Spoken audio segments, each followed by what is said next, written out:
All right, I think we will get started. Welcome, everybody, to the ARPA Day Committee meeting for Monday, February 6th. The rules of the meeting, it's a meeting of the ARPA Day Transformational Committee are public meetings as defined by the Connecticut Freedom of Information Act and should follow these guidelines. As this public meeting is held virtually, it will be recorded and made available to view on the DDS website.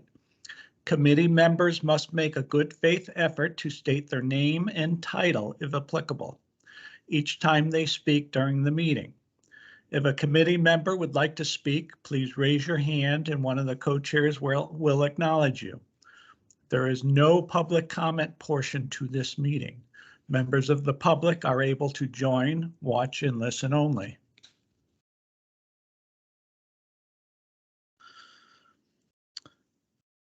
All right, the approval of the 1/23/2022 minutes. First off, any comments, additions, deletions to the minutes? Could I have someone make a motion to approve? I'll make a motion. Okay, Varian Salters, Self-Advocate Coordinator, DDS. Second? Amber Carter, Director of Employment and Day Services, DDS. I second the motion. All in favor? Aye. Any opposed? All right. Thank you, everybody. Today we have a special guest. Ellen Econs from DEMIS is joining us. I had worked with Ellen in my previous job for a while, and I think a few of the other people on this call has worked with Ellen. She is going to talk a little about the IPS model at DEMIS, a little about BRS, and a little about the clubhouses. And Ellen, if you could introduce yourself. Sure. So I'm making facial gestures at you, but I apologize for all of you that cannot see me. Just once it gets cloudy in my office, this is what happens. There's no other way to fix it.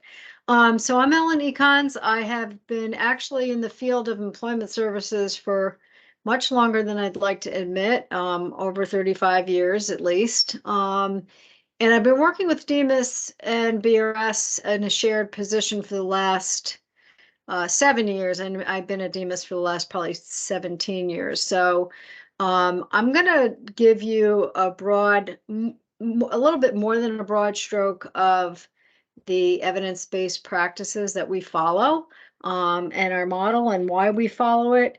But also, as Keith mentioned, I will answer any questions around our social rehab club, as well as some of our BRS information, as we work very, very closely with BRS, hence why I have a shared position. But I would adore it if you did ask questions, because I just don't like kind of chalk and talk and talking to you also. Keith, would you like me to share my screen and go through the PowerPoint? Okay. I made you a presenter so you could. Okay, and I just had some real quick, somebody getting Keith, on. I think Beth Fisher is in the waiting room. Is she in the waiting room?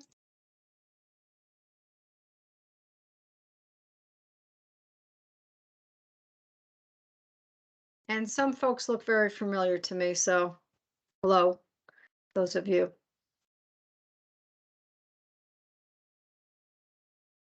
No, she's not there, so hold on one second. Let me see if I can get her in here.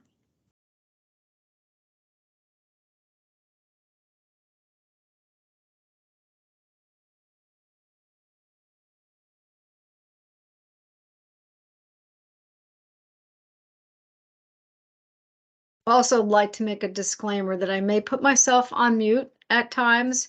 My neighbors are having some construction done, and it creates a little havoc in this environment here.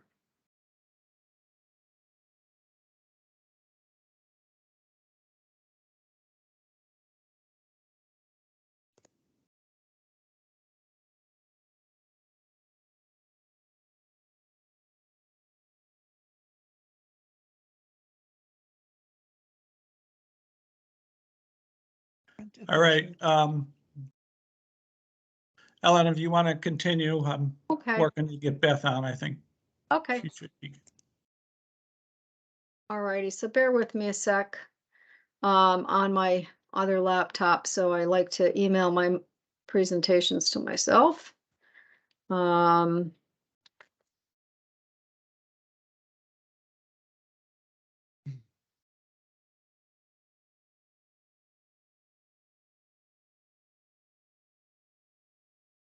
So sorry, I thought I had this handy. Here we go. That's to you, Keith. Sorry, I'm going to stop sharing my screen for a sec.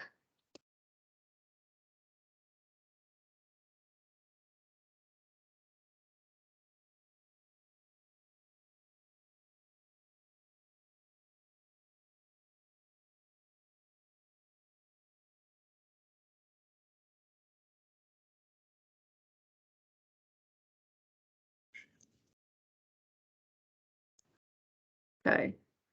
Finally. There we go. Hi, Beth, welcome.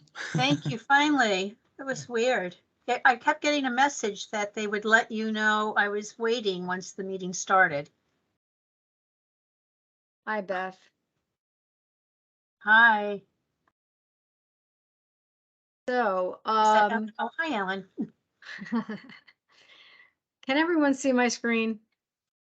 Okay, Yes. so now I only see one person at a time, so forgive me. If you have questions, if you don't mind, just What, Ellen, unmuting yourself. what we'll do is people will raise their hands and I will be able to see them. So if you Okay. want questions throughout the presentation, I can just interrupt you and let you know. That'd be awesome, since I can't really see anybody, so, and I'm afraid I'll get too much vibration if I bring you guys up on my other laptop. So again, I'm Ellen Econs, and I work for both the Department of Mental Health and Addiction Services as well as BRS. And I just wanted to go over our model, our individual placement and support model. Also understanding that you all have interest in, from my discussions with Keith, looking at more competitive employment opportunities for people. We have a, I'm sorry? No, you're good. Okay. We do have a commissioner's policy around employment that it is linked to recovery, and just want folks to know that we do have a policy and procedure around that, and that there is an understanding that employment is everyone's business, not just the employment providers and employment specialists that sit on the clinical teams. So with the understanding that we believe that for many, many people, employment is a huge part of recovery for folks. So that's kind of our foundation. In addition to our IPS, individual placement and support teams, we do have 5 mobile employment services, as well as 3 agencies focusing on employment services for people who use substances. And those 3 agencies happen to also follow the IPS model. So we, Connecticut, were one of the first states to follow the model and to be an active participant in the international learning community, which I'm really proud of. It's a great support to all of us. I was on a call today. We have them regularly. It's an evidence-based practice, and we have now currently 26 states that belong to this learning collaborative and 6 countries. Where we share information and best practices regularly. So I'm involved in 3 learning collaboratives through this group. One is IPS VR, one is a trainer learning collaborative, and one is a fidelity reviewer, which I will talk a little bit about in terms of how we monitor our programs. So the reason we use the model is it has demonstrated the most effectiveness for people with mental health and addictions to gain and maintain employment.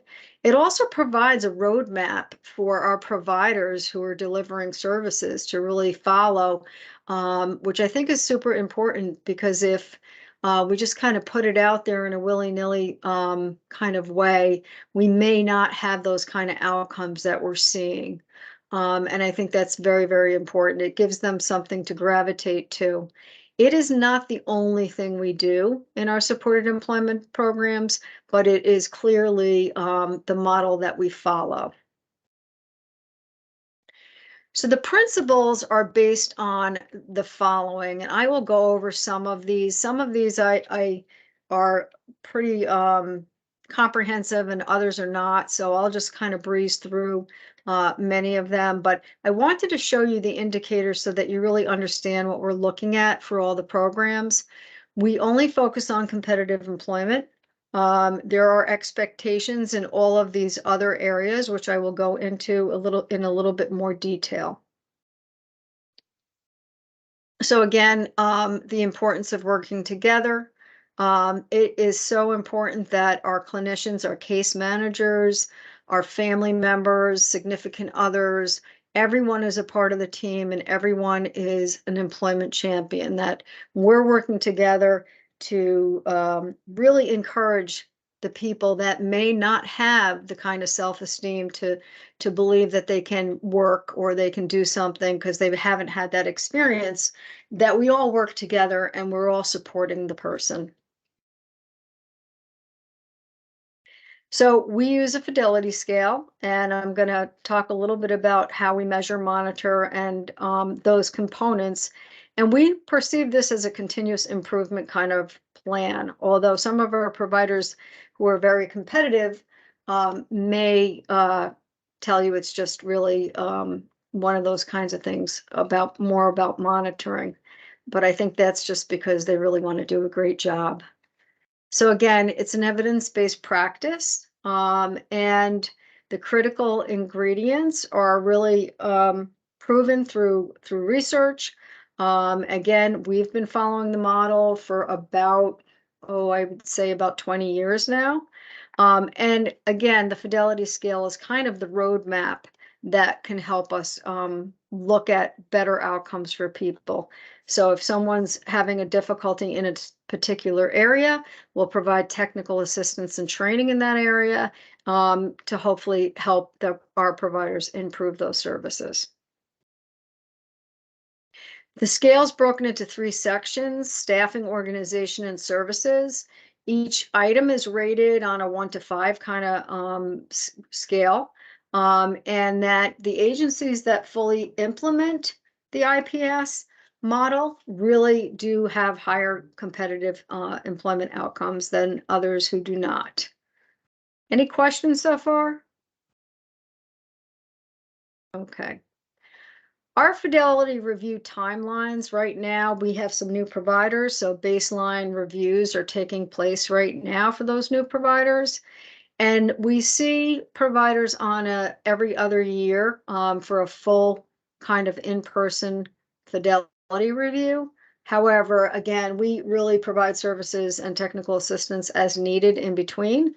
If folks are struggling, or even we have our own Learning Collaborative in Connecticut where we share best practices and success stories on a regular basis. We're meeting with the employment providers every 2 months now because we have some new folks. So I'm going to breeze through some of these. Some of these I'm going to spend a little bit longer of a time. Our employment specialists carry a caseload of 20 people or fewer. This is super important because they have a very large menu of services to deliver. So if caseloads are higher than that, people have difficulties doing what they need to do. They provide only employment services. They don't do case management. They don't do other parts of other people's responsibilities. And they carry out all phases of employment, including intake, engagement, assessment, job placement, job coaching, follow along supports.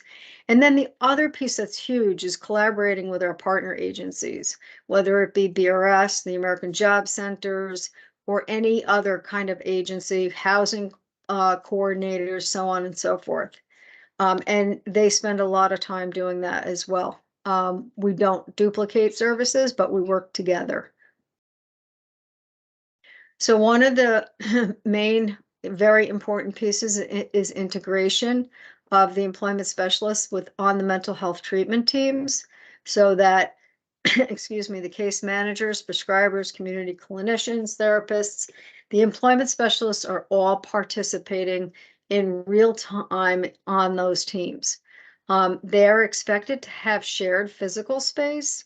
They're expected to communicate often to the team, sharing documentation, having a shared chart, attending treatment meetings, suggesting employment for people who haven't been referred to employment as of yet, and really have an understanding of shared decision making, and also working with the families as well if there are families who are involved. We've got a large population of people, unfortunately, who don't have family support. So the collaboration with BRS is super important. It's expected that we have our DEMIS employment providers have regular meetings to share information about people that we're providing services to together, but also to talk about potential referrals as well, kind of back and forth. Many BRS counselors have people walking into their offices who have mental health conditions, who may need treatment, who don't have it, and vice versa, where we refer folks to BRS because BRS has services that we do not provide. So I provide training quarterly on best practices to these two groups to make sure that we're understanding how to work together. And that really originated from a document that both commissioners from each agency signed, just kind of really identifying what the Department of Mental Health does in terms of employment services, and then also walking through the services that BRS has and also how they provide services, because it is different. If I'm going too fast, Keith, just wave at me because you're the only person I can see right now. Okay, you're doing So, fine. so a few quick things that I'm not going to really expand on is that each employment supervisor has a vocational unit, that they work together, they cover for each other, everyone knows all the people on the caseload so that we can really be supportive of one another. The role of the employment supervisor is super important. It delineates really 5 areas of things that the employment supervisor needs to do. For example, supervision, but other things as well. And the criteria is very specific and formal and on purpose. Our 0 exclusion criteria really educates people that anyone who is interested in working, we are going to provide services to. There's no job readiness. There is no your symptoms are we're going to wait until your symptoms decrease or you're using substances. None of that should be getting in the way of employment, because we believe that all experiences are going to be helpful and teaching moments for people. So we don't want to wait until somebody's ready, because ready means pretty much never. We focus only on competitive employment. I don't negate that volunteer opportunities are also important and can be helpful, but that's not where our employment specialists spend their time. They may help a case manager identify some volunteer opportunities, but that's not something that they focus on. We look at executive team support for supported employment and the IPS model. That's really an important piece that all parties in leadership, whether it be the private provider, the DEMIS Employment Providers Agency, or our local mental health authorities, as well, is supporting the process and supporting everything that the employment specialists need to do. That's super important. Work incentives planning is offered to anyone who is on benefits who's interested by a certified work incentives counselor, so a benefits counselor. That is not something our employment specialists do. They have not been trained. They're not certified. It's very important that they see a certified benefits counselor. And We encourage case managers and family members to attend those meetings as well as we more than encourage the employment specialists to accompany the person who is receiving the benefits counseling. It can be very confusing and overwhelming, and it's important for us to support people through that process. Disclosure is another area that the employment specialists spend a lot of time on, talking about pros and cons of disclosing someone's support needs on the job to an employer. Also teaching people if they want to disclose, how to disclose, and documenting all these efforts and revisiting this conversation on a regular basis, because people may change their mind.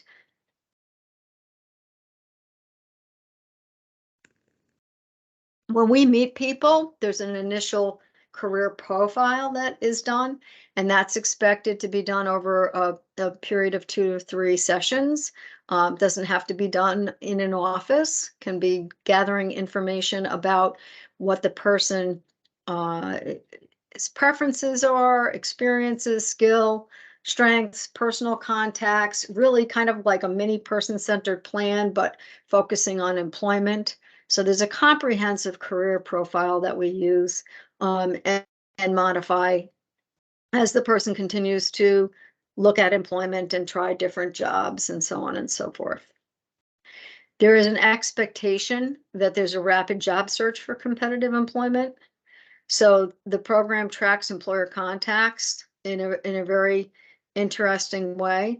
The rapid job search needs to happen within 30 days of meeting the person that we're providing the services to.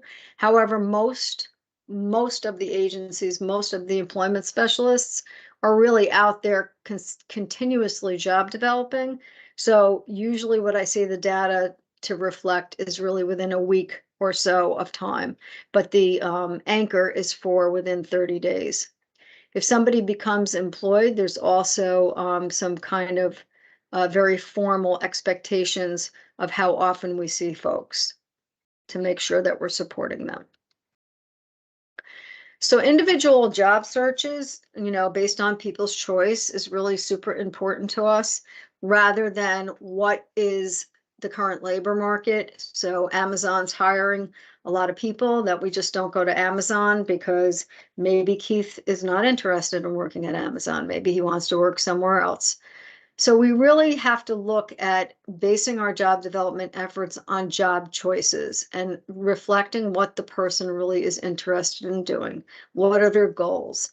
What are their short-term goals? What are their long-term goals? One of the questions on the career profile has always been, what is your dream job? After we go through a lot of information about the person and understanding where they are now and really where they want to get to. So this anchor is fairly challenging, I think, for some people. Frequent employer contact. We expect the employment specialists to make 6 or more face-to-face employer contacts per week. And typically we're looking at, where people are interested in working, but also that there's a recognition of employer developing so that the person is really creating a relationship with the employers and really understanding what their needs are and really having that long-term relationship with them as well. We also expect that the IPS supervisor is tracking this information on a regular basis, on a weekly basis. Some of them do it in their staff meetings as a team, but it's another piece that's super important. Ellen, this is Keith Lovell at DDS. Isn't there a specific training you guys do for employment specialist on job development? Yes, what it's called. Yes, it's the 3 cups of tea model, and unfortunately, I just did that training twice in the last month. The good news about that training is that we really deal with things that may come up with an employer. So we had about 10 role plays where we had examples of employers giving you a reason why they're not hiring right now, or maybe they're tripping on something that might not be warm and fuzzy, and really how to work with those employers, but also, again, how to build the relationships, over time with people, not just to walk in and say, hey, are you hiring? Because that's not what we're looking for. We're really looking for that development of a relationship, hence the 3 cups of tea model. So thank you for asking that. We look at quality of employer contact also, that again, that the employment specialists are building relationships with employers over multiple visits, and that they're able to communicate what our role is, what we can help with, the person's strengths, all of those things that we actually do in the training.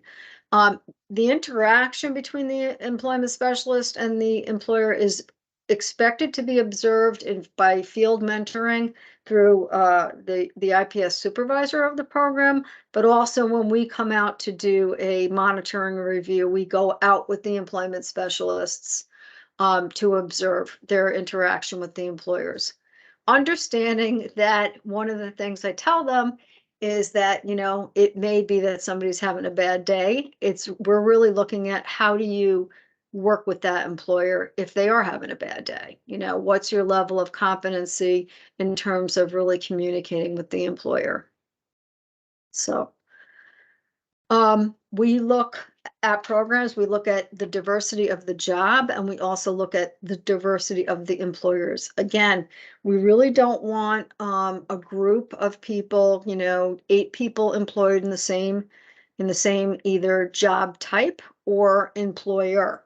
So when I look at the data, I really shouldn't be seeing a lot of consistently down the column, maybe retail or, one particular industry area. So we're really looking for diversity in terms of job types and employers.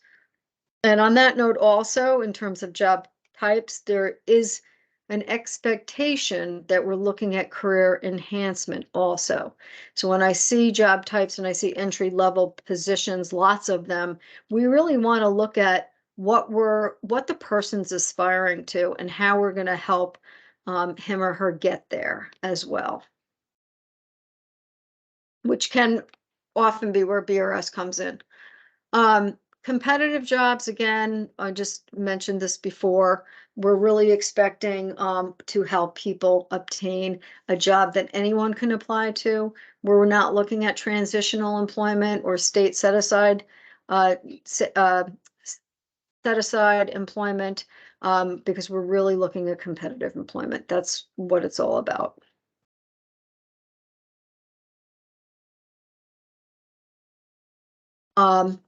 Our individualized follow-along supports, people do receive very different types of supports depending on what they need. We look at job preferences, work history, and we really, with the person and with the team, determine what kind of support they need. And it may be a step down situation where somebody's been employed for, I don't know, 6 months and they're doing really well, and they really need minimal kind of interventions, or it can be just the opposite of that. It really can be someone needs really more intensive supports. We do look to the Bureau of Rehab Services to do more intensive job teaching and training because that's something that they do. And we don't provide funding for that real intense kind of teaching and support on the job. We also, again, as I mentioned before, career enhancement is very important. We do expect the employment specialists to help people with school or certified training programs. We do have 5 supported education programs in the state that our supported employment programs work very closely with as well. But it is the expectation that we're looking at career enhancement. And again, that's another very strong area for BRS. So if people are employed already, but they really want to kind of look at the next thing in their career, we're engaging BRS to help us do that. We expect people to have time unlimited supports for as long as they need. We do look at the numbers. We do look at when people have been in programs for years and years and years. So that is something that we do look at. However, at the end of the day, if someone is receiving interventions and they need them, it's part of the model, they should be getting them. We also expect that when somebody gets a job, that we're making sure and documenting that we have face-to-face contact with them 1 week before starting the job, 3 days after starting the job, at least weekly for the first month, and at least monthly for a year or more. So we want to make sure that people are really getting the support that they need. Oftentimes people will tell you everything's fine, and it might be and it might not be. So that's very important. And then we're also looking at transitioning folks to work with a case manager or work with a mental health worker if they're really not needing us. If they're not really needing that expertise of an employment specialist, then again, employment is everyone's business. We want to make sure that people are getting supported, but perhaps they just need to check in with their case manager or check in with their clinician. Community-based services, we expect the employment specialist to spend 65% of their time in the community. So that means meeting people, excuse me, that we're providing services to in the community where real life is happening, not in our offices. Job developing is out in the community, obviously. So that again, they're spending 65% of their time in the community, which can present lots of challenges for supervision and things of that nature. We also have an anchor around assertive engagement and outreach by integrated team members. So we are not going to say goodbye to someone because they missed their appointments, okay? We want to make sure there's systematic documentation of our attempts with other members of the team. So if a case manager has a really good relationship with Joe, that we're going to go out with Joe and meet the person that we're providing services to, okay? We might be doing multiple home and community visits. We may be connecting with the family and with permission, of course, when applicable. So we usually kind of get all of that information in the very beginning of meeting with people. We also ask people when they're not doing well, where might we find them? And is it okay to kind of reach out to them in that environment? Because that can happen as well. And we don't really want to lose folks in the process.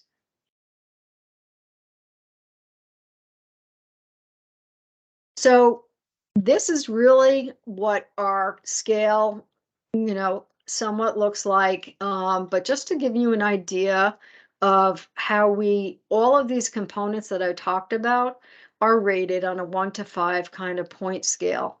And at the end of our days with the provider, this is what happens, and this is kind of where their score is at. So if anyone's under good fidelity, which has not happened in Connecticut, which is wonderful, then we would create an action plan. Even those providers who are really wonderful and competitive might create an action plan even on a good fidelity kind of score, because people really do want to do well. And they want to do better because they really want to provide good services to people.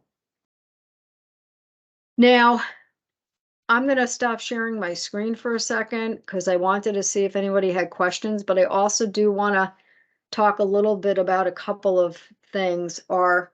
Keith asked me about our social rehab clubs, and I also wanted to let you know that I reached out to some of my colleagues in other states as well around the population of folks that you're working with. But Sue, you had a question? You're on mute, Sue. I'm not familiar with Sebastian Rack West parent. I'm not familiar with the term of state set-aside employment. So, so in the past, we have had, and I've been out of that world for a while, we had jobs that were only deemed for people with disabilities, if you will. So they were more of a, I guess, I don't know, Beth, help me out, segregated kind of situation. Beth Fisher, Kuhn Employment Opportunities. Yeah, I can help with that question. So there are, when Connecticut goes out to purchase certain commodities, and right now it's primarily janitorial. There's a program that sets aside those contracts that they are to be bid on only by, to be served with people with disabilities or minority businesses. So our agency is a part of that program. And so it's a competitive bid in that we're often bidding on a job against other providers and or minority businesses. And that really is strictly being used for the group supported employment model. And so even though we do quite a bit of that, it's not truly a competitive employment in the sense that it's independent competitive job placement. Thank you. Beth, did you also have a question? Yeah, kind of a comment and a question. I mean, first, Ellen, thank you so much for being here. I mean, as you know, I'm very familiar with the DEMA services, but I think there's a number, and I understand that this model is not necessarily going to be a perfect fit for the people we're serving with IDD. But I think there are some components that, we've adopted here at our agency that work wonderfully. And Keith, I'm glad you asked about the 3 cups of tea. I think we need to look at some kind of job development training. The buy-in that the team has in the DMIS world is so much very different than what we see on the DDS side. But I think at the core of it all is how DMIS funds their employment services versus how DDS does so. So for the DMIS employment, it's very much a block grant, and we have a lot of flexibility in terms of being able to flex up and flex down our supports, and we're not dependent on seeing somebody for X number of hours face to face like we are in the DD world to get paid so we can have the salary dollars for our staff. And that's huge. The DMIS funding allows us to do so many non-face-to-face times that make a huge difference in outcomes that we don't have funding for on the DDS side. It's the building relationships with employers. It's being active in our local chambers. And so I know that this group is not here to talk about rates and funding, but I think without taking a look at that, we're really, not doing this process justice.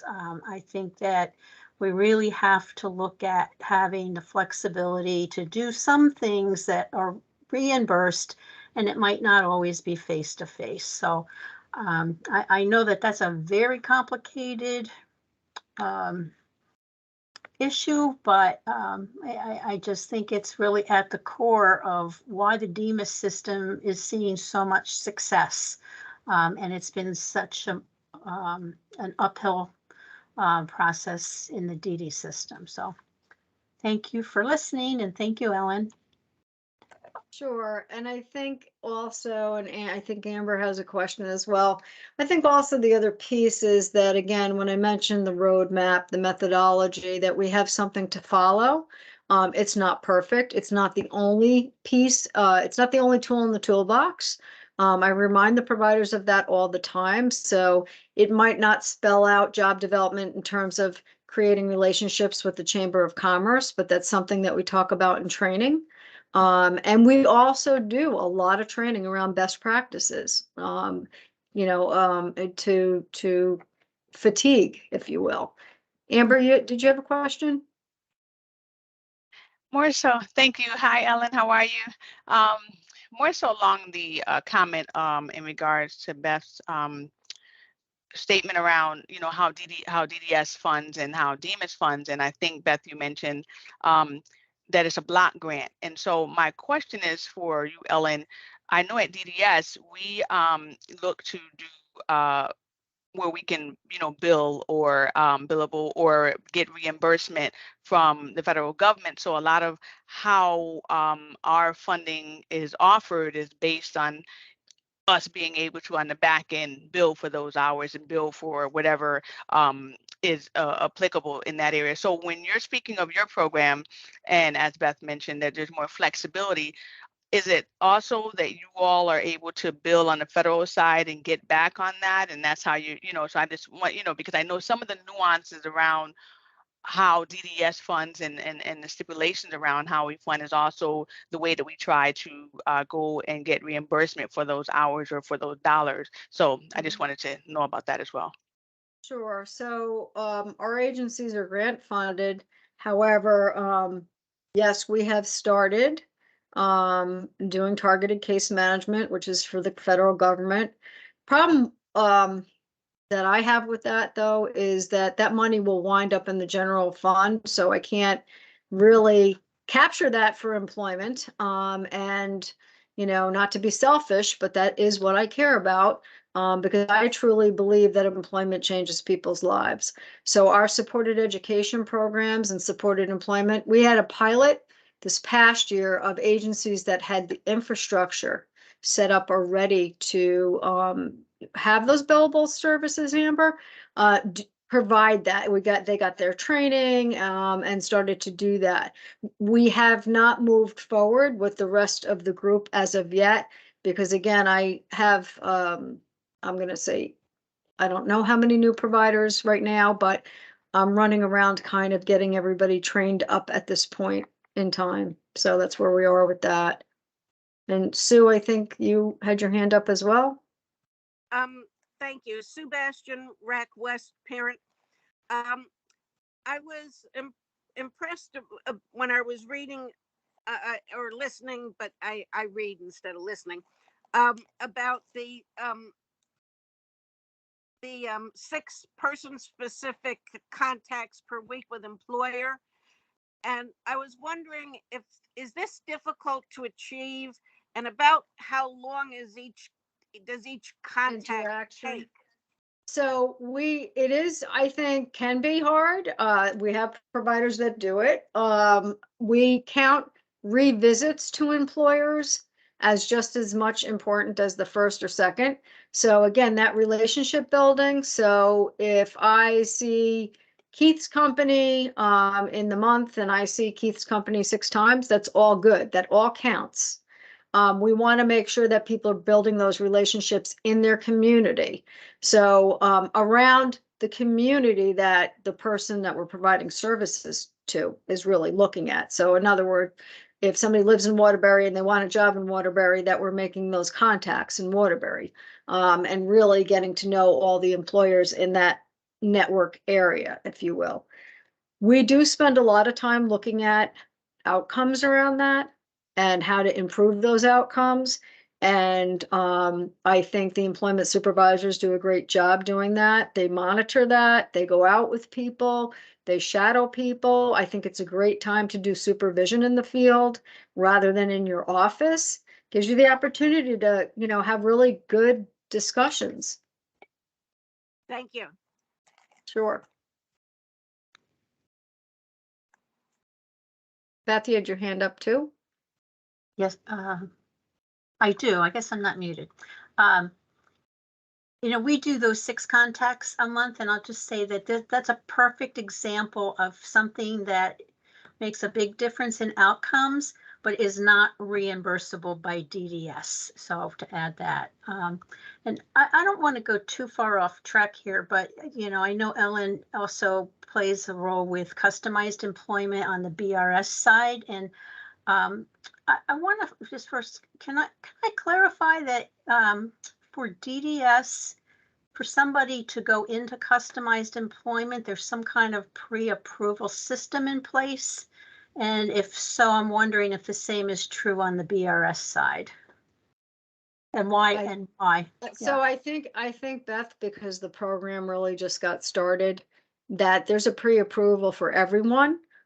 We have a kind of case conference review on everyone, also to make sure that the person needs that service, because again, I think probably like everybody could probably benefit from that service. So it's something that we really need to be careful about, especially in the beginning. I don't know, it may change in a year from now, who knows? But also we only had a certain amount of vendors approved for that service as well, so if we open up the gates and we don't have the providers, we can't really provide the service. Thank So, you. sure. Hi, this is Amber from DDS. I just want to jump in on that, as my unit really is working very closely with ADS on the CE customized employment process. And I just want to say it's not a pre-approval process, that it is basically the committee meets, and as Ellen just spoke about, to determine that the service is appropriate. And so that is not that someone is pre-approved or there's an approval process to say that this person makes the cut or something like that. It is more so where the actual committee comes together to discuss what will be the best process if this person were to go through it. Is this the appropriate service?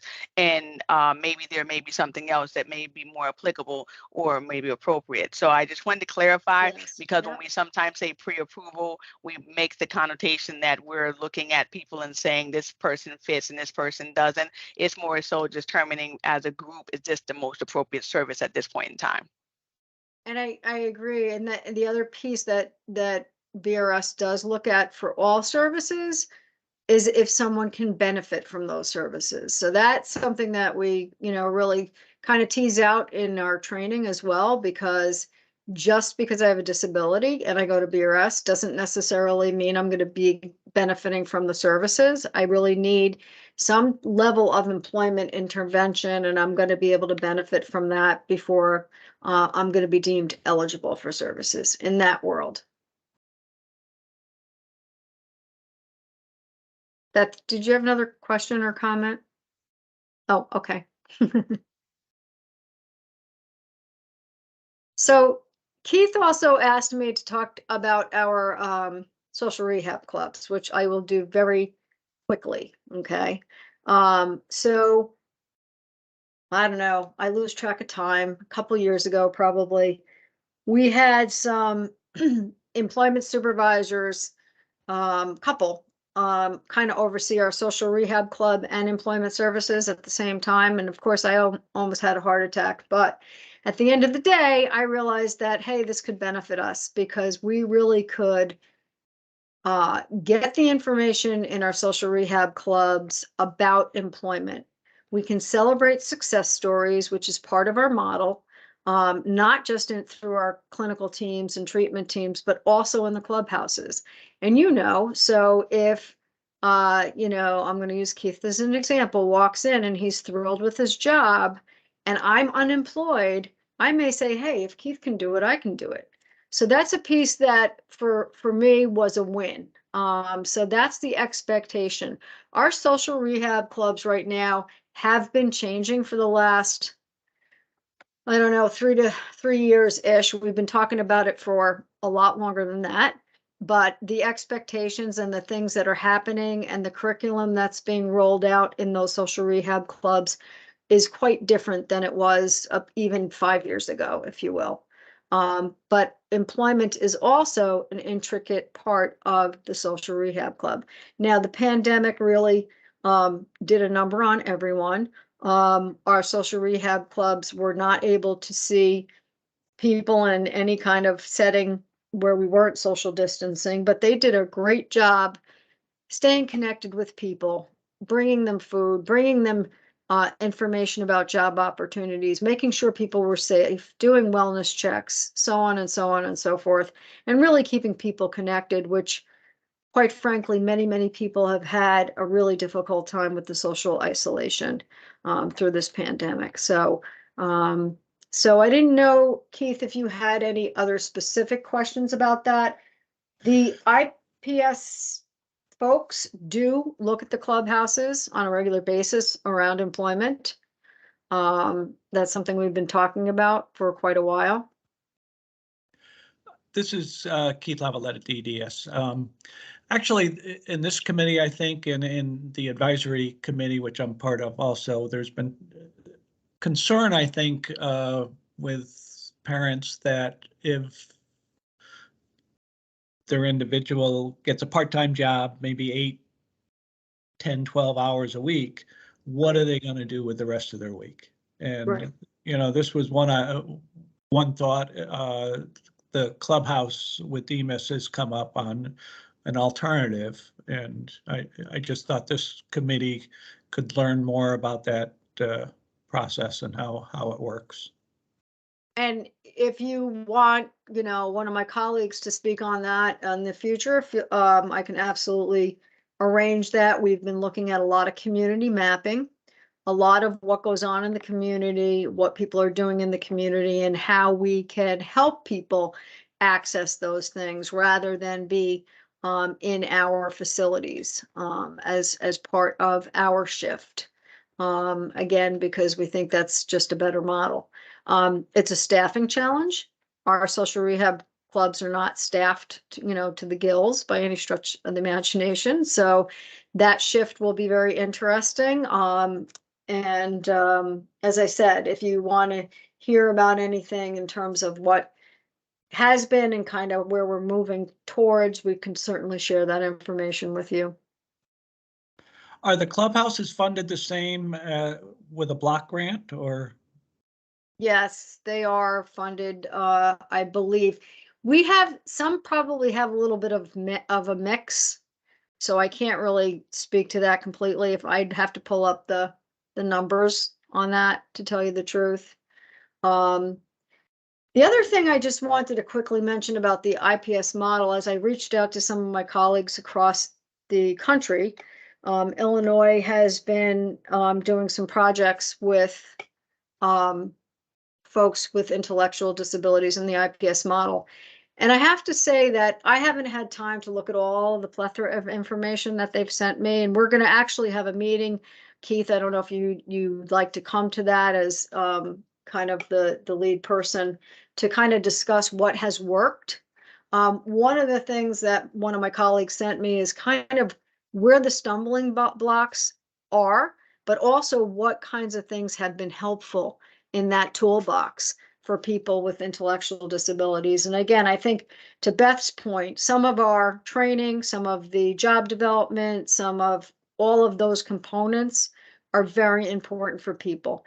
The fact that I work with the employment specialists every quarter about how to work with BRS is critical, because we do different services and we have different expectations. And if they're speaking different languages to each other, it doesn't work well. The people that we work with need support, so they really need to have somebody with them kind of, you know, navigating our services probably everywhere in the American Job Centers. It really doesn't matter where it is.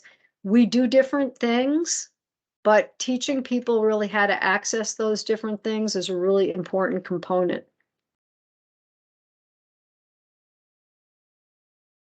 So, was there a third thing, Keith, that I ignored? No, I think you covered it. I think everything got covered pretty well. Okay, great. Oh, Any other questions or comments? I hope that gave you a little bit of a foundation as to what we do and continue to do.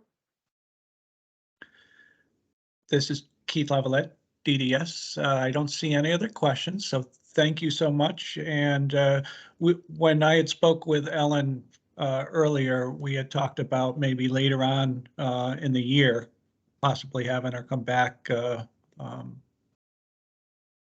present again. That'd be great. All Thank right. you all. Thank you all for Thank your you. time. Appreciate it. Bye-bye. All right, next on our agenda, we have Deloitte, and I had sent everyone the current state assessment, and they're going to talk about that. Betsy? Betsy Bella Deloitte. Thank you, Keith. In the interest of time, I'm gonna move more quickly through this presentation than I might otherwise, so that we have time for discussion. We look forward to hearing back from you all. Right. So the current state assessment is the report Keith shared out. It's got 3 main sections to it that each have the right information. Now, if you've been looking at this report and thinking, gosh, when am I going to find time to read 60+ pages? We'd really recommend focusing on the executive summary, as well as the high-level research findings from other states in the research findings section. All right, so this, I think we've discussed with this group previously as we were working on the current state assessment, but the report focused on 5 states and Connecticut. The states are Arkansas, Delaware, Maine, Missouri, and Pennsylvania. The states were identified from experts on our team, as well as coordination with NASDS, the National Association for State Directors of Developmental Disability Services.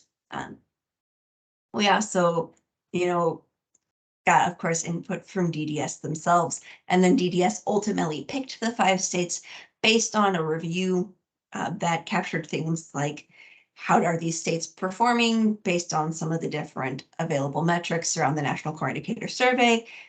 How do their systems sort of match up against Connecticut's? And then really importantly, since this report is focused on home incubation services transformation, what innovative pieces or new interesting changes are they making that might provide a model that could be help to inform the work of the Moving On initiative. All right, so something we really want to highlight is the research did include looking to see if changes to waivers through the Centers for Medicare and Medicaid Services waiver amendment process would be necessary. And a big overarching finding is that since Connecticut does have a very strong leading IDD system, and there is a fair amount of flexibility with how the waiver service definitions are currently written, as well as services that already are specifically for providing supports in individualized independent settings, where Moving On is focusing on supporting providers and the system to enhance and offer more choice through the existing options, rather than trying to reinvent the wheel and create something totally new. This is just the interviews that were conducted. DDS identified the Connecticut partners to interview. We had limited time, although we would have loved to spoke with every provider in the state. We just touched on a couple with models that were of particular interest to DDS. And then we also met with agencies in all the other states. Often these represent multiple individuals in an office, and there's full details in the appendix. Okay, so these are the categories included in the considerations and recommendations table. And we'll actually go ahead and jump right into that. Now, in the actual report, there are there's considerations for each category, which really highlight where are some of the potential concerns or roadblocks, or just pieces to keep in mind, as well as these leading practices. So here's just a selection of them to sort of touch on briefly. Enhancing training for case managers to make sure that they have what they need to provide access to individuals during the person-centered planning process, so that those folks really have the option to access the full range of supports, particularly any new pieces that become more available through Moving On. Developing transition-specific shared responsibility documents, a way for people as they are preparing for a transition that might lead to greater responsibilities, new opportunities, as well as new challenges. What is the plan in place that the support team is comfortable with that will help them to navigate situations they might come across as a result of the transition, to help prepare people to be better situated. Under residential supports, really, again, back to that idea of working within the existing system, but helping to push it the direction that many folks have already been trying to take it. Really working to help create more opportunities for individuals who are ready and interested to live more independently. specifically encouraging providers to adopt and expand clustered supportive housing, assistive technology, and remote supports. And then, of course, an obstacle to residential supports is affordable, accessible housing. So building on expanding housing voucher programs and looking for other ways to strengthen sustainable rent and utility support. Sorry if I'm going too fast. I'll slow down a little. Under employment supports, again, working within individual support employment, customized employment, and looking for options to use remote supports. Developing annual statewide employment goals. In some states, these are even focused around youth in the transition age, having a certain percentage of folks as they move into adult supports and services, engaging in employment, specifically customized integrated employment. Supporting providers to leverage and expand their networks of business partners. I think what we heard from Ellen today could help provide some models. Provider engagement, provide non-financial recognition incentives to exemplary providers. So this is specifically, Missouri had a lot of success with a program like this, where they developed a goal based on the data they had for trying to increase employment supports. And if providers exceeded that goal, they received a purple ribbon designation, which they could share publicly. There was a press release from the IDD department in Missouri. And then there was actually also a celebration, before the COVID lockdowns, where they would bring in the local representative if available, have a big celebration, bring in folks who were engaging in employment, the people who were supporting them, and really celebrate this achievement. So just keeping an open mind about what are the potential ways to celebrate achievements and to motivate providers. And then also, because of this designation, it helps individuals and families as they're trying to identify who they want to work with. If a provider has the designation of really excelling in a certain area, it can help somebody to choose the provider that meets what they're most interested in. And then this is something we heard from DMAS that they find successful is in their programs. They'll often have a learning collaborative of providers who are all working in the area. And so considering developing, hosting calls where providers can provide updates and help each other spread promising approaches, promote coordination together. Under assistive technology and remote supports, providing a trial period for remote supports adoption. A lot of people are worried about jumping straight into it. They aren't sure if it's going to work for them. And some states find this really helps to ease that. As you likely know, DDS is hiring a statewide assistive technology director. And the potential for them to create a technology task force that can help develop educational materials, and also to include on that people who use assistive technology and remote supports. And in payment methodologies, consider providing payment incentives that collect and submit outcome and activity quality data. And then if moving on, if there's a lot of excitement, if things are really working well, if there's significant measurable positive outcomes, consider opportunities to maybe extend some of the transition incentives. So I knew we just flew through that, but I wanted to make sure that there would be time for this group to have questions or comments, particularly if anybody had an opportunity to look at the report at all. So I will stop there. Keith Lavalette at DDS says, anybody have any questions? Beth, you're mute. I was trying not to be the first one to raise my hand again, but since it was so quiet, I will. Beth Fisher, CUNY Employment Opportunities. So I looked at the charts. I haven't had a chance to look through the whole report, but a couple of things struck me. In no particular order here. I mean, one of somewhere it talked about choice, and particularly older adults may not want employment, so that there should be a non-employment opportunity for those individuals. Currently in Connecticut, in order to go into a DSO, which would be a non-work program, you need to have a LON 5 or higher, and that's going to put some older adults in a position where they're not necessarily going to be eligible, quote unquote, for a DSO service. So I guess I wondered if there's been any discussion around that and lifting that LON requirement. So I guess I'll kind of pause. That's my first question. And Betsy Bella Deloitte. This is something we heard in the input sessions as well, as particularly from individuals and families.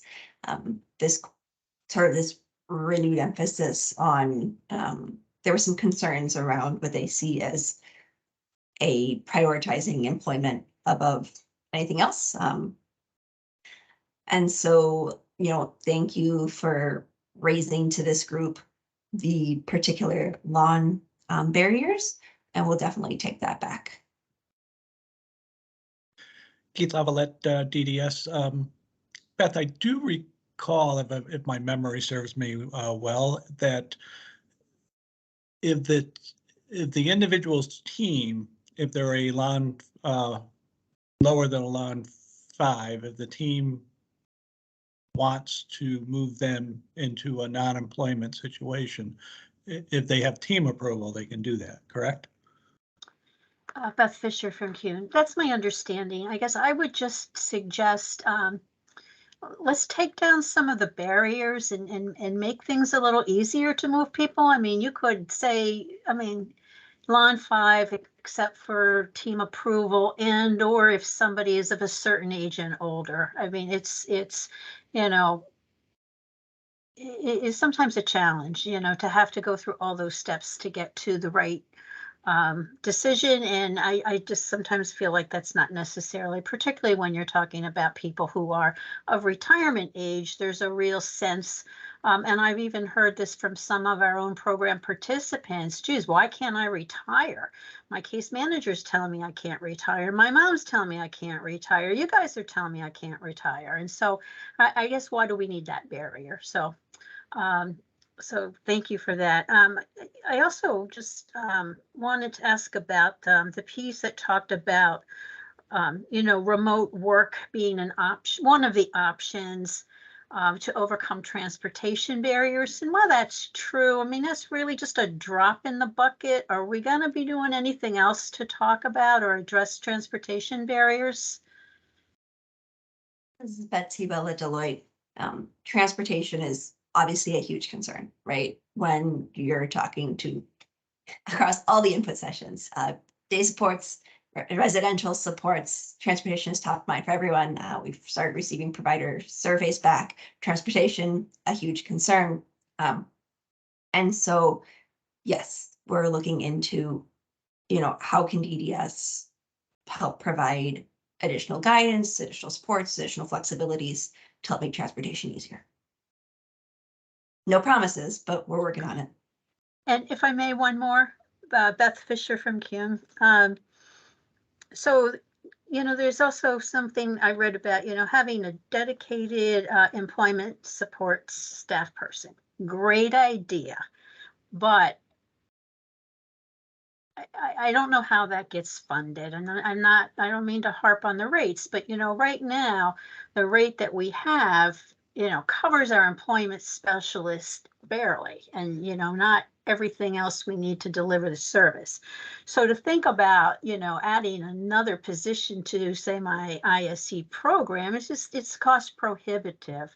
And so we can't, the one-time incentives are so time limited. I'm not going to go out and hire somebody unless there's some annualized dollars and supports there. So I guess that would just be another question / concern that I would raise. Betsy Bella, no, we welcome them. That's why we're here, right? No, thank you. And that's actually referring to someone who would be a DDS employee, potentially. So it would be a state-based staff position. It will say that it is something that Maine is doing. However, they're using their ARPA funds, and which, it's time limited. So those are always those are parts of the questions for the next stage, right? As this report moves into, so that's the next steps, right? Is we supported the DDS input sessions in January, gathered stakeholder input on elements from this research and also the initiative as a whole, and also heard comments about sort of the system in general. And so we're currently working with DDS to refine the research based on stakeholder input, including survey results, meetings with DDS leadership, and conversations like this. We had a really lively one this morning with the Individual and Family Committee into a specific transformation model. It's going to highlight routes to transformation. It's going to emphasize DDS supports and tools for providers, other stakeholders transformation, and there's be more details coming. And so making sure to start to iron out some of those questions around, how does it all get paid for is going to be important in that stage. I think that's great to hear. Oh, Beth Fisher from Keon. I think that's good to hear, but I guess I would, as you're doing that work, I'd keep in mind, I mean, what kind of a caseload size are you talking about for that person? I mean, there's nothing like having somebody local, in the agency, honestly, who's part of the team. You heard Ellen talk about how important it was for that team to be in sync. And, that would then become a person who's outside of the team. And I would just keep all those things in mind. Betsy Valladolid, thank you. We're taking notes. Other questions and comments? Keith Lavalette, DDS. Jennifer? Yes, thank you. I guess similar to Beth's question regarding, case management or DDS staff members taking on that role of case management. I think it's very important for the providers to be that person with the case manager. But again, to the point of funding, because of the service being a face-to-face delivery service, we're really needing a lot of opportunity to train our staff, to have our staff go out into the field and do the development, and then also supervisory to have them supervise. The supervisor needs the opportunity to not be with an individual while they're doing supervisory activities. So, and you probably gathered from Ellen's presentation that the level of training and experience and education that's required of the staff members is, whether they're in a supervisory capacity or say a job coach or developer, is significantly higher, I believe, than our current direct support professionals. So how are we going to engage those potential job candidates in this difficult market anyway? Or elevate the staff that we have now to do that with the incentive is fine. It's great for now, but I really struggle, to Beth's point, how can I hire somebody without knowing that I can sustain that down the road? I'm really struggling with, this whole moving on process, to be honest. I think it's a wonderful initiative. I'm totally on board. We were doing it anyway, and I want to overcome the barriers. But I think they're still pretty substantial in terms of transportation and staffing. And so I appreciate the presentation from Ellen today. I think there's a lot to be learned there and a lot that we can apply in our moving on process.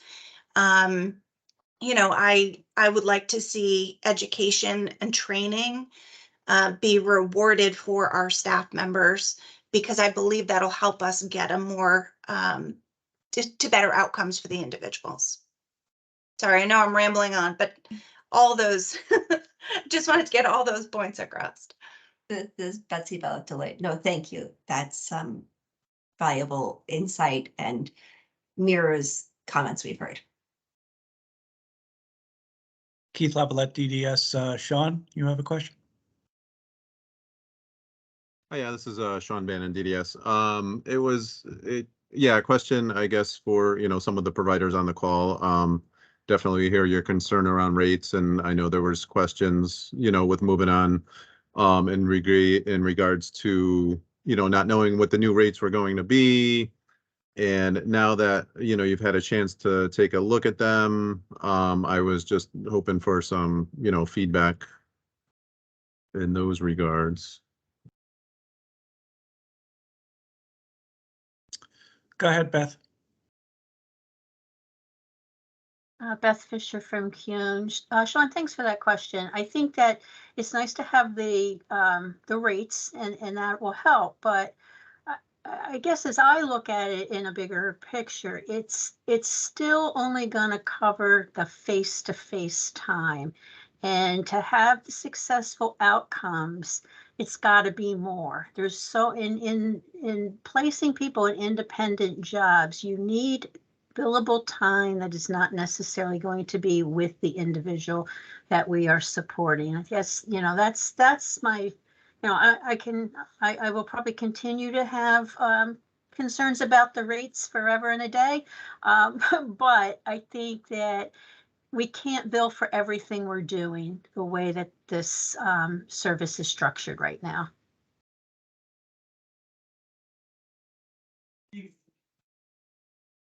Jennifer? Yes, Jennifer from UCP Eastern Connecticut. I echo that. I mean, you know, going to a Chamber of Commerce meeting or, you know, CBIA or a manufacturing organization, a trade show, you know, going to numerous business development opportunities is just not something. You're not going to bring the individual with you to do that, and that none of that is billable. So that is a big barrier for us. You know, I've got basically one whole fully funded, unfunded position just to do development for individuals. And quite frankly, I mean, you know, I'm sure we've all of us providers hear the term braided funding. You know, I mean, we just want one funding stream that works and not have to do fundraising and you know, try to get school systems to overpay for services so that we can cover. I mean, it's really just braiding funding is just not a great option. We really just need to be fully funded for what we do. And so much of it is outside of that face-to-face. And so the rates are better. But I think the other piece is that, you know, when we start looking at a more educated workforce that's going to be capable of providing this level of service, we're not talking about, I mean, $25 an hour right now is probably the minimum what we would need to pay somebody to take this job. You know, so the current rate, the new rate will not cover that. It'll just, I mean, by the time we add on benefits and training, and then we have no only face-to-face billing, it just doesn't work. So, I mean, it's better and it's appreciated. And, you know, it'll work for a little bit, but to attract new people into this field, there's no way that rate is going to cut it.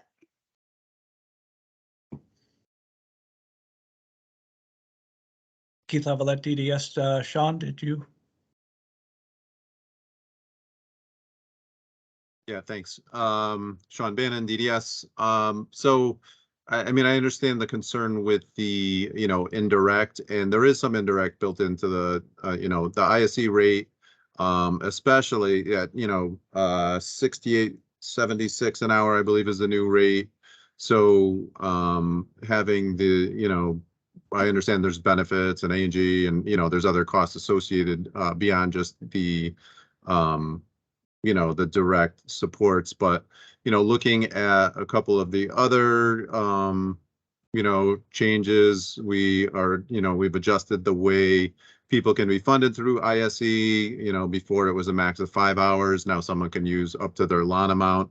So there's some annualized funding. Understanding it's not 30 hours a week, but for some people it could be more than double the number of hours that are available. And in addition, you know, the incentives, I understand that's one-time funding. You know, however, if people are moving through the program, you know, there's that option to be, you know, more chances to get more people using those incentives. So. All right, I believe Jennifer, you're next. Thank you.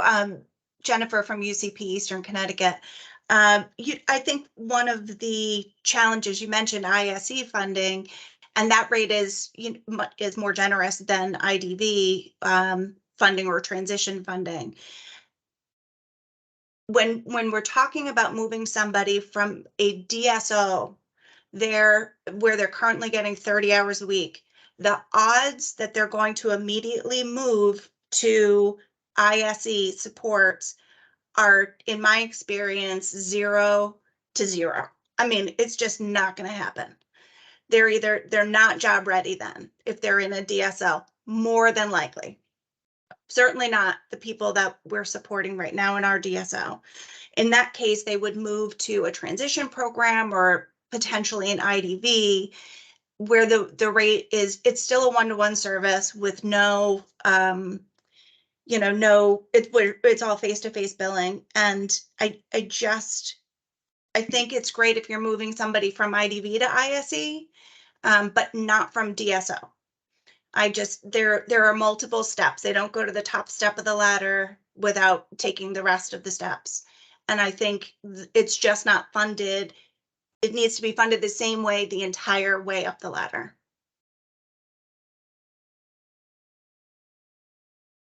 Beth? Beth Fisher from Kuhn. I appreciate, Sean, that there is a little bit of direct in there, but it's still tied to the activity of the people we support. It's based on how many hours they're working. So all of that funding is dependent on the activity of the individuals we support. And very often we put in way more job development hours than somebody ends up working. And so it's not really a payoff. And so just a scenario, and this is something that's happened in our agency more than once. I'll be looking at the financials and I'm like, why aren't you providing more supports to this person? I want you to maximize their hours. And they're like, listen, the employer doesn't want me there 2 days a week and the individual is doing perfectly fine. I'm going to help this guy lose his job if I maximize his support hours. So we need something that isn't dependent on all of that. It's got a lot more flexibility built into it.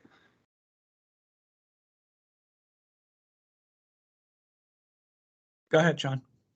All right, Sean Bannon, DDS. So yeah, I mean, I can understand some of that. I think, it's unfortunate if the employer is saying they don't want the person there and the support is needed. If the support isn't needed, then I heard today, I can't remember if it was in the earlier presentation about, it was from someone else saying that they're working themselves out of a job, but kind of as a goal, right? We want the person to be, competitively employed and need less support. So that's a good thing. We do have the hours worked if that's the case. And then, I understand, glass half full, glass half empty. I'm going to go with the half full, is now you have time to, provide those supports for someone else,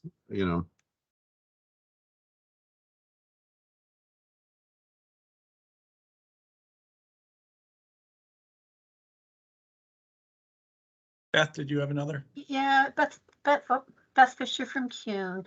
Yeah, I understand that. And we do, try to take on more people when we have individuals getting less hours.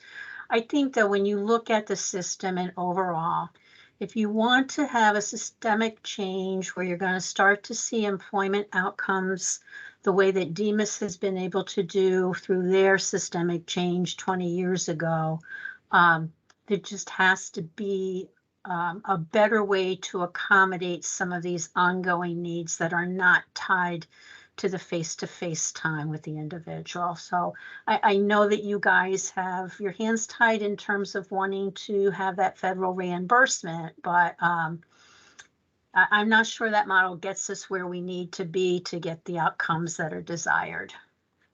So thank you for listening. This is Keith Lavalette, DDS. So we got about 2 minutes left, and I don't know, Betsy, did you have any closing statements? Are you all set? Betsy Bellagile, no, just thank you for the comments. And as folks look through the report, Let us know if you have additional pieces that come to mind or concerns. All right, thank you, everyone. Our next meeting, we actually do not meet on the 20th because of a holiday, so we have a month before we meet again. So our next meeting is 3/6, 2023 at 4 p.m. And hopefully I'm going to have a lot to talk about phase one and agencies that have been submitting plans. So we'll see how that turns out. So thank you all and have a good month. Thank you. Have a good night. Thank you. Have a good